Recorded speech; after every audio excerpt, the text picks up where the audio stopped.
Yung mga katimates, nandito kami sa Tempura Corner. Nandito lang yan sa Cabecera Night Market sa Santa Cruz, Laguna. Ayan. Try natin yung mga food nila, mga katimates. Order po ako ng isa nito, tapos isa po nito. Ito. Ako isa nito. Apo. Wala na malalaking prawn.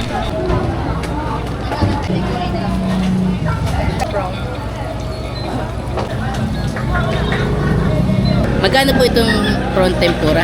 Take out po. 20 na lang yan sir. 20? Po, isa. Per 20. piece po. Yung so 20 pesos daw yung prawn tempura, tapos ito pong mixed veggies ay 15.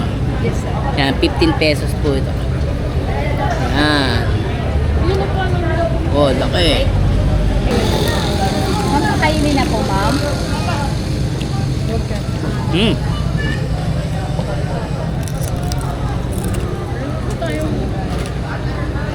Hmm. Sarap nito ah. Mapagsamasamahin na po. Anong mga vegetables po ito? Ano? Carrots. Saka po. At saka kamote, white onion. Kamote. Lutong.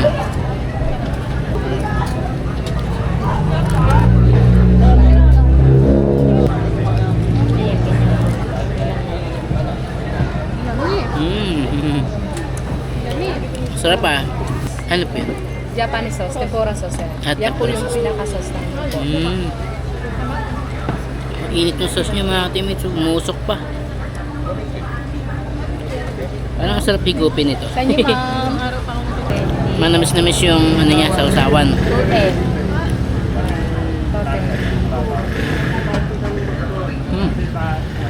Nakaka-enjoy kainin to ah.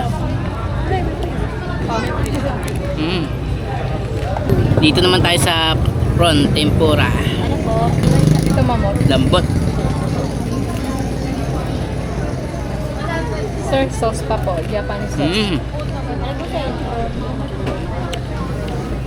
Sarap. Last na lang to ma'am. Wala na po. Ito na lang. Sir, ito, try niyo po. Pray ko lang pa-practice ko po. Ayun, Ano yan? Crab stick po. Product ng Japan, sir. Sige po, babayaran. Masarap yun, sir. Yeah, order tayo ng crab stick. Tikman natin yung crab stick.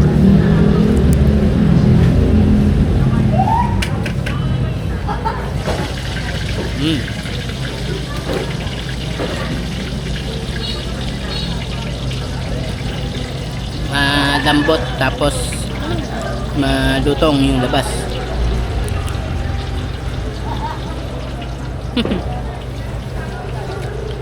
Sarap.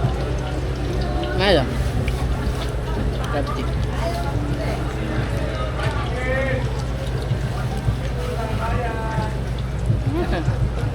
Sabi. Wow, sarap.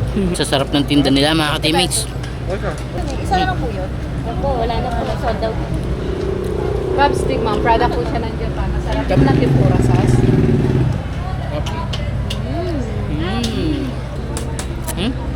Sarap.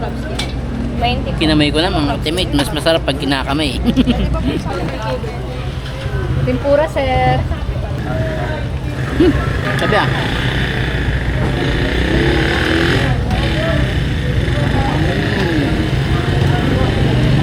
Nakain ni Toby. Ibig sabihin nun, masarap. Binyan ng Santa Rosa po. Sabi niyan Santa Rosa po kayo nagsimula. Doon po, ano na po, bali, abot na po kami ng 3 years doon. Tapos nung pandemic po, nag-stop kami. Tapos umuwi po kami ng province ng Samar. Pero yung tito ko po, tapos mga kapatid ko matagal na dito sa Santa Cruz. Eh, hindi maganda rin yung business doon, gawa ng iniba yung daan. Kaya dito na lang po kami, nang totally po, nang upahan lang kami dito, pero dito na kami abutan. Sabi ko nga, sana makaipon at dito na rin kami kapagtayo ng bahay. Gusto ko po talaga dito mag-business sa Santa Cruz. Pero matagal na sir, sa Sambat, at saka dito po sa may Motorlandia, may pwesto po kami. Pwesto po kayo. Nagre-renta lang po kami, tag-isa kami ng asawa ko. Kilala na po talaga kami sa Santa Cruz. 1 year lang po nag-stop kami dito. Tapos nung bumalik kami uli dito, nagpatagaytay po kami, nagtrabaho kami asawa ko. Gawa po, mahirap po magpuhunan ng ganito. Pero naawa po yung tita ng asawa ko, tinuloy po namin yung business kasi nakikita po ako sa palengke na sabi nila sa akin, buhayin ko daw yung tempura, namimiss daw nila kasi mura po at saka masarap din daw po. Sabi ko, sige, tatry ko kung makaano ako sa night market. Yun, first God po, binayagan ng munisipyo po na makapwesto dito at saka natutuwa ako, madaming kumakain, naririnig ko, masarap daw yung ano namin, tempura. Kung tutusin po, malinis po talaga yung tempura namin at saka yung mahipo namin. Fresh po talaga na binibili namin. Lalo na po, mga healthy po yung ano namin, yung oil, coconut oil po talaga. Malinis po talaga. Kahit mahal po, basta gusto namin makain ng tao, yung healthy food po talaga. Thank you po. Ako nga po pala si Evangeline Erenco at ito po yung tinayo ko pong business po talaga ng KCC Tempura Corner po. Matagal na po kami, nag-stop lang po kami ng 1 taon pero dito na po talaga kami totally nag-business sa Santa Cruz. Bali po ngayon, nagtayo po kami dito sa Santa Cruz sa night market po. Ito pong KCC po, pangalan po ng 3 anak ko. Ito po, yung tupo namin, mura lang po, 10 piso lang. Yung mixed vegetable namin, kamote, carrots, white onion po, 15 pesos lang po. At saka yung crab stick po namin, product po siya ng Japan, masarap po siya, bali 20 lang po ang isa. Yung from tempura po namin, sold out na po. Mabibili lang po siya ng 20, yung ano po, yung katamtaman po, yung laki. Tapos yung pinaka mabenta po sa amin, yung malaki namin, jumbo po is 30.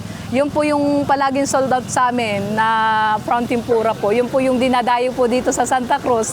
Yung ano po talaga, yung tempura namin na hipong po. Kami lang po talaga nag-street foods dito sa Santa Cruz po ng Japanese food po. Totally po, puro po sa restaurant. Pero gusto namin na yung mga, lalo na po mga estudyante na hindi naman po nakabili sa restaurant kasi mamahal po. At saka yung kahit papano po, gusto ko po talaga na matikman ng mga estudyante na kaya lang po sa budget nila yung tempura namin po. Matatagpuan din po pag matapos po yung event dito sa night market po sa Santa Cruz, doon po sa Sambat, babalik po kami ulit dati po sa pwesto namin. At saka yung gusto po ng mga yung mga customer ko po dati na hinahanap po kami at gusto magpa-franchise sa amin. Matatagpuan niyo po kami ulit sa Sambat po ng Santa Cruz. Ayun lang.